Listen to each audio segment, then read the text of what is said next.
저희 같은 경우는 못해도 한 달에 60 정도가 들어가는데 생각보다 매출이 많이 늘지 않은 상태에서 이렇게 올리면 부담은 커질 수밖에 없거든요.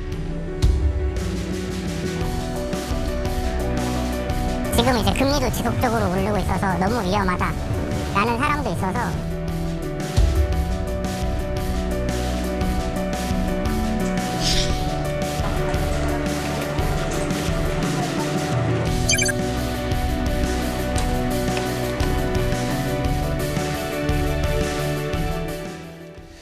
고물가, 고금리에 이어 고환율까지 계속해서 우리 경제의 경종이 울리고 있습니다. 박연미 경제평론가와 자세히 여러분께 설명해 드리도록 하겠습니다. 어서 오십시오. 안녕하세요. 환율이 1,300원 돌파했다고 지금 자막에 나가고 있네요. 네, 어제 1,300원을 정말로 넘어섰고요. 이게 세계 금융위기 여파가 한참 불어닥치고 있었던 2009년 그때 이후에 처음입니다.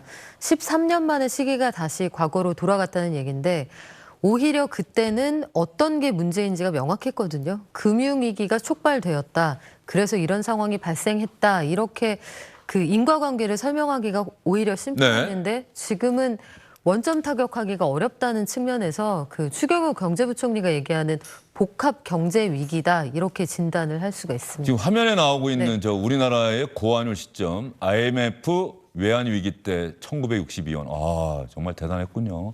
2001년 4월에 엔저 닷컴 버블 때 1365원.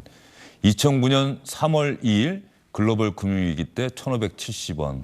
저때 제가 미국 연수 시절에서 네. 그야말로 직격탄을 맞았었죠. 예. 그리고 2022년 6월 23일 날 스태그플레이션 무려 1301원. 스태그플레이션 어떤 용어인지 설명이 좀 필요해 보입니다. 물가는 상당히 높은 채로 유지가 예. 되는데 경기는 또 침체가 되는 상황이죠. 어. 그렇게 되면 우리가 경제학 책에서 이 상황이 최악이다라고 표현할 때 등장하는 단어가 바로 스태그플레이션입니다. 해서 경제 뉴스 혹은 그 신문 기사에서 S의 공포라고 할 때 보통 이야기하는 게 저 스태그플레이션인데 그래서 거의 최상급처럼 쓰이는 용어라 웬만하면 지양해서 아주 조심해서 쓰여야 하는 표현임에도 불구하고 최근 들어서 공신력 있는 기관들이 저 표현을 사용하기 시작했거든요. 대표적으로 보면 5월 말 6월 초부터 이제 세계은행이 스태그플레이션 가능성이 점점 커지고 있다라고 얘기를 하고요. 국내외의 여러 그 저명한 기관들도 저 단어를 직접적으로 사용하지는 않습니다만 물가가 상당히 급등하고 있는 상황에서 경기 침체 우려가 높아지고 있다. 이렇게 애둘러서 표현을 하고 있는 상황입니다. 인플레이션과 스태그플레이션의 차이는 어떻게 될까요? 인플레이션은 그냥 물가가 올라가는 거죠. 예. 그런데 물가가 올라간다는 물가가 게 올라가면서 화폐 가치는 떨어지고. 그렇죠. 예. 근데 물가가 올라가는 게 지금은 참 그 이례적인 상황입니다만 통상적으로 물가라는 게 경기 온도계라는 생각을 그렇죠. 해본다면 예. 경기가 좋아질 때 물가가 올라가거든요. 사람들이 구매력도 있고.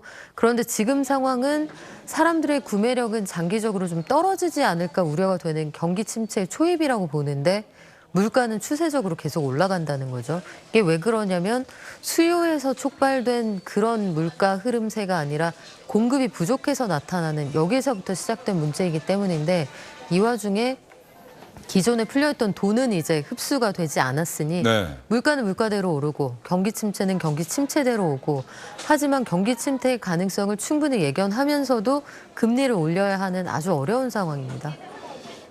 어떻게 보면 지금 우크라이나 전쟁 이런 것도 전 세계적인 어떤 경기 침체의 한 요인이 되고 있는데 생각해 보면 코로나 사태 2년 동안 전 세계가 거의 모든 나라에서 돈을 많이 풀지 않았어요? 그렇죠. 그렇죠. 경기를 부양하기 위해서 또 어려운 상황에 처한 중소상공인을 살리기 위해서 이렇게 돈을 많이 풀었던 것이 또 지금의 이 경제 위기 상황의 한 요인이 되지 않았을까? 아주 근본적으로 물가가 올라가게 된 기저에 깔려있는 제일 큰 문제는 말씀하신 그 부분이 맞습니다. 자산 시장이 지나치게 이 유동성이라고 하는 이 돈에 지나치게 흠뻑 젖다 보니까 자산 시장의 가치라는 걸 화초에 빗댄다고 하면 지나치게 열대우림처럼 웃자라게 된 상황이 된 거죠. 그런데 이 상황에서 자산 가치가 그렇게 올라가 있는데 물이 증발될 것 같으니까 그렇다면은 금융시장, 자산시장에서 이 가치가 하락한다. 물이 증발되면 화초가 죽을 거다. 그 죽어간다는 지표가 나타나는 게 바로 코스피 지수, 코스닥 지수, 뉴욕 증시 이런 것들이라고 보실 수가 있는데요. 근본적으로 그 문제가 깔려 있는 상황에 우리가 아마 살아서 그런 생생한 전쟁 현장을 목격하리라고는 아무도 예상을 못 하셨을 텐데 이런 상황에 유럽 본토에서 전면전이 발생을 했다. 이 모든 상황이 중첩돼서 나타나고 있는 그런 현상입니다. 지금 우리나라 증시도 계속해서 하락세입니까? 어떻습니까? 그렇죠. 그리고 어제 연저점을 새로 다시 한번 쓰게 됐고요. 오늘은 뭐 그동안에 워낙 많이 떨어진 데 따른 반발 매수인지 한 2% 정도 상승하는 그런 흐름을 보여주었는데 6월 들어서 코스피가 13% 넘게 빠졌습니다. 아이고, 주식하시는 분들은 걱정이 많으시겠네요. 걱정이 많으시죠. 그래서 아마 반대 매매 어제 오늘 꾸준히 이야기가 나왔을 텐데 본인이 담보 잡혀서 증권사에서 돈을 당겨서 투자하신 이런 분들은 담보 가치가 뚝뚝 떨어지다 보니까 강제 청산당하시는 분들이 많았거든요. 이게 시점별로 봐도 14일 날 코스피 2400선 무너진 이후에 시점별로 뭐 수백억 원씩 반대 매매가 나오고 있는 상황이니까 이렇게 되면 빚내서 투자한 개인도 손해고 반대 매매 물량이 쏟아져 나오면 지수 자체도 끌어내리는 그런 악순환이 반복되고 있습니다. 특히 이런 상황이 되면은 그 외국의 투자자들이 한국 시장에 대한 매력을 잃게 되면 일제히 돈을 빼는. 뭐 IMF 외환위기 때 우리가 그런 걸 또 경험해 봤는데 말이죠. 현재 상황, 특히 그때는 외화 보유액도 상당히 적었었는데 아직까지는 우리가 충분히 견뎌낼 만한 상황인지 아니면 그런 상황까지는 우려해야 하는 상황인 건지. 사실은 우리가 지금 이 상황을 타개하기가 더 어려운 것은 외환 보유액이 부족하지 않거든요. 충분히 우리나라가 세계 10등 안에 들어가는 단단한 외환 보유액을 가지고 있고 수출이 약간 줄어들기는 했습니다만 그렇다고 해서 수출 자체가 아주 빨간불이 들어올 정도로 타격을 입었느냐 그렇게 보기는 어렵습니다. 코로나 와중에도 우리 수출은 계속해서 성장하지 않았느냐. 그렇죠. 그럼에도 불구하고 3, 4, 5, 6월까지 4개월 연속 무역 수지 적자가 예상된다라고 하는 건 벌어오는 돈은 약간 줄어드는데 쓰는 돈이 너무 많아졌거든요. 그러니까 가정경제로 생각을 해도 월급은 줄었는데 용처가 늘어난다 이러면 당연히 마이너스가 나지 않겠습니까? 근데 저 마이너스의 가장 큰 부분을 차지하는 게 바로 기름값입니다. 환율이 올라가고 기름값이 올라가니까 도입하는 단가 자체도 올라가는 상황에 기름값이 계속 고공행진을 하면 뭐 이거는 방법이 없는 상황인 거죠. 기름이 떨어졌다, 기름 넣어야 된다는 신호가 오면은 좀 걱정되는 상황이더라고요. 정말 이제 기름값이 너무 비싸서. 제가 어제 기름을 넣었는데 5만 원어치를 넣었거든요. 12칸의 그 주유 탱크에서 12칸에서 3칸밖에 안 들어오더라고요. 그렇죠. 과거에 비하면 2칸 정도 줄어드는 그 느낌이 분명히 있는데 경유 차량 가지고 다니시는 분들은 아마 더 하실 거고 그래서 기름값이 너무 높은 상황에 경기 침체가 우려되다 보니 국제유가는 소폭 하락하는 흐름을 보이고 있어요.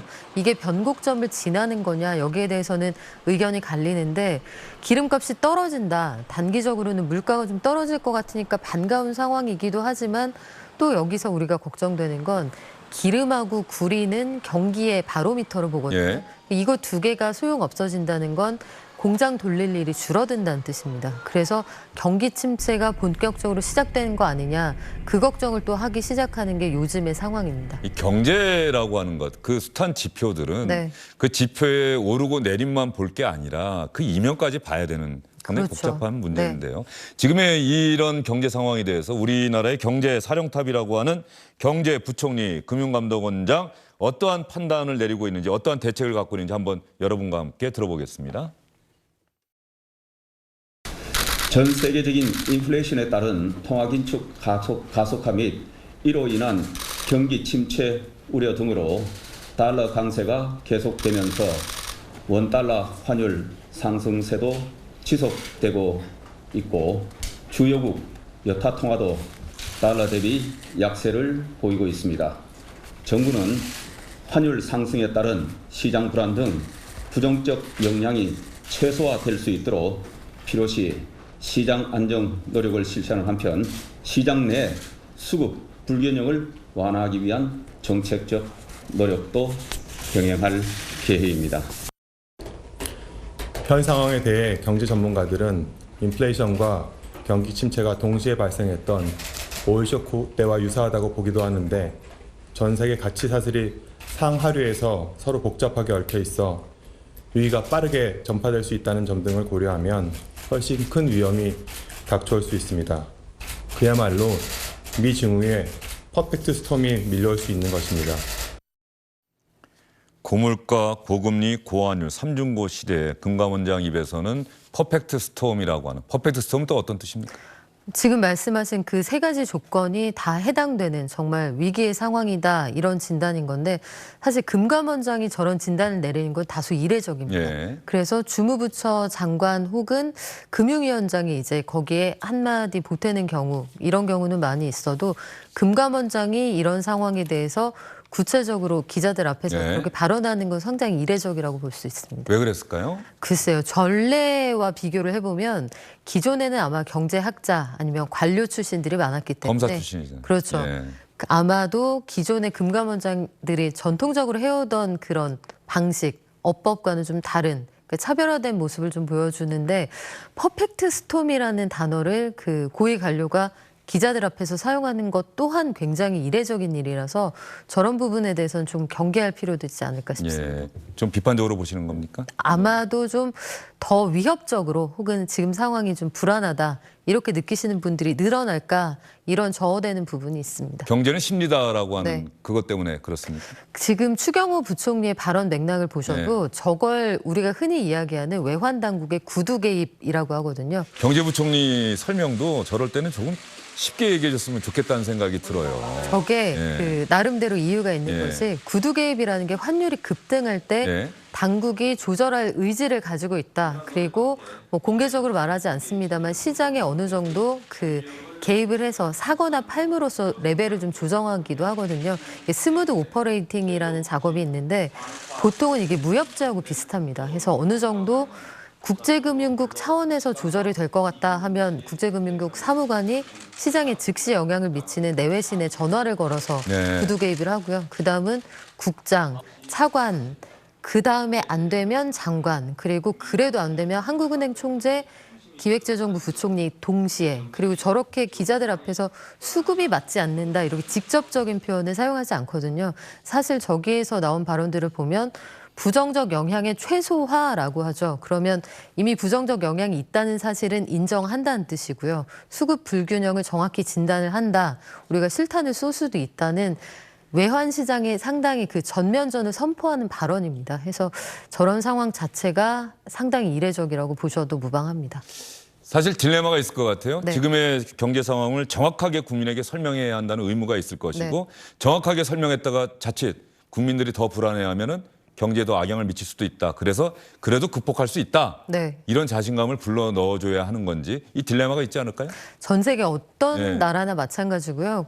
근자에도 보면 일본도 마찬가지입니다. 그 역대급 엔저 지금 그런 상황인데도 거기는 마이너스 금리 유지하고 있거든요.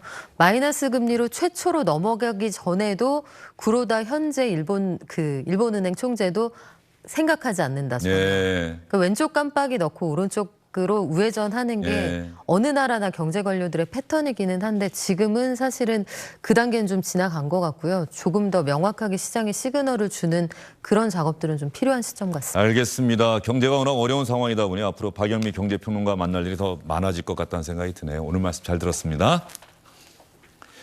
주영일의 뉴스 브리핑 아주 잠시 후에 다시 돌아오겠습니다.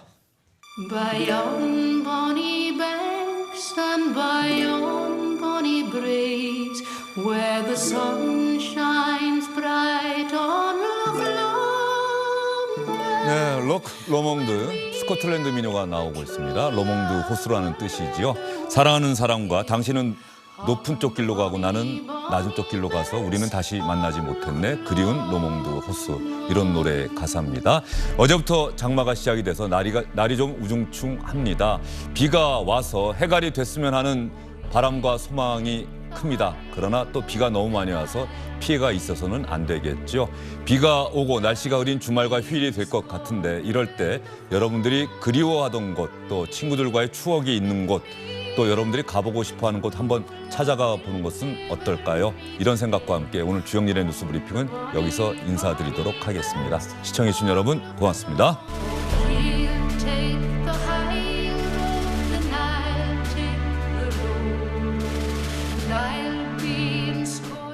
안녕하십니까, 주영진입니다. 더 많은 뉴스와 라이브 이벤트를 보고 싶으시다면 화면 오른쪽을 눌러서 구독해 주시기 바랍니다. 저희 SBS 앱을 다운로드 받으시면 뉴스 속보 알림도 받아보실 수 있습니다. 텔레비전으로도 SBS 뉴스, 유튜브로도 SBS 뉴스 잊지 마시기 바랍니다.